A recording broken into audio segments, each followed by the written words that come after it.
మండల నాయకులకి 1,50,000 ఇచ్చా. మండల నాయకులు అంటే ఏ పార్టీకి చెందిన వారికి ఇచ్చారు? కాంగ్రెస్ పార్టీ. ఆ, ఎవరికి ఇచ్చారు? హుస్సేన్ తరపు నుంచి ఇచ్చాము. ఆ, ప్రతి ఒక్కరు ఇక్కడ చాలామంది ఇచ్చారు. వాళ్ళతో పాటు నేను కూడా 1,50,000 దాకా ఇచ్చాను. అయితే దళిత బంధు ఇస్తానని అన్నారు. కొద్ది రోజుల తర్వాత గడిచినాక మీకు వస్తుంది అన్నారు. తర్వాత రాలేదు. రాకుండా మళ్ళీ ఏమైందో ఏమో తెలియదు కానీ మళ్ళీ రాలేదు, పేర్లు రాలేదు అన్నారు. మీ డబ్బులు మీకు ఇచ్చేస్తామన్నారు. మరి మా డబ్బులు మాకు ఇచ్చేయని కొద్ది రోజులు తిరగంగా మాకు కొంత డబ్బు ఇచ్చారు. కొంత డబ్బు అంటే మొత్తం అమౌంట్ ఇచ్చారు కానీ మాకు ఇంకా 30,000 ఆగిపోయాయి, ఇవ్వలేదు. అవి మేము తిరిగిన ఖర్చులు అని ఆఫ్ చేసుకున్నారు. దానివల్ల మేము ఇక ఏం అడగలేకపోయినాం వాళ్ళని. మీరు మిమ్మల్ని ఏమని చెప్పి వాళ్ళు డబ్బులు వసూలు చేశారు?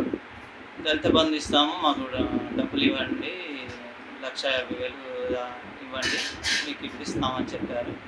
అదే ప్రకారంగా మేము పట్టుకొని వెళ్ళి వాళ్ళకు కలిసి ఎవరికి ఇచ్చారు? హుస్సేన్కి ఇచ్చాము. హుస్సేన్ అంటే ఆయన కాంగ్రెస్ పార్టీలో ఆయన ఏంటి అధ్యక్షుడు. ఆయన మాట విని మీరు ఇచ్చారు? ఆయన మాట ప్రకారంగా మేము మరి మాకు ఎవరికైనా లోన్ వస్తుంది అంటే ఆశతోటే ఇచ్చేసాం. కానీ తర్వాత మాకు లోన్ రాలేదు. ఇప్పుడు ఏమంటున్నారు మరి అడిగితే అవి మా ఖర్చుల నిమిత్తము అయిపోయినాయి, 30,000 వరకు అయిపోయినాయి, ఇక లేవు అని అన్నారు. మీలాంటి బాధితులు ఎంతమంది ఉన్నారు? 10 మంది దాకా ఉన్నారు. అంటే ఏ ఊరు ఇది? నేలార్పేట. నేలార్పేటలో 10 మంది వరకు ఇక్కడ ఉన్నారు, ఈ గ్రామం వరకు.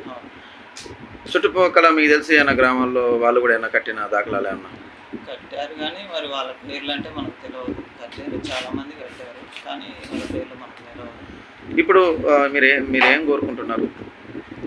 మాకు దళిత బంధు ఇప్పిస్తే మంచిదే. మళ్ళీ ఒకవేళ ఇప్పుడు ఈ ప్రభుత్వం వాళ్ళదే కాబట్టి దళిత బంధు మాకు ఏమైనా ఇప్పిస్తే పర్లేదు. కానీ మళ్ళీ మాకు లాంటి పేదవాళ్ళం మేము కష్టపడితేనే మాకు ఎల్లుబాటు అయింది. రెక్కాడితే కానీ డొక్కాడని మనుషులం మేము. మాకు దయచేసి దళిత బంధాన్ని ఇప్పించండి, లేకపోతే 30,000 ఆగిపోయినాయి, ఆ అమౌంట్ అన్నా మాకు తిరిగి ఇప్పించండి అని కోరుతున్నాను.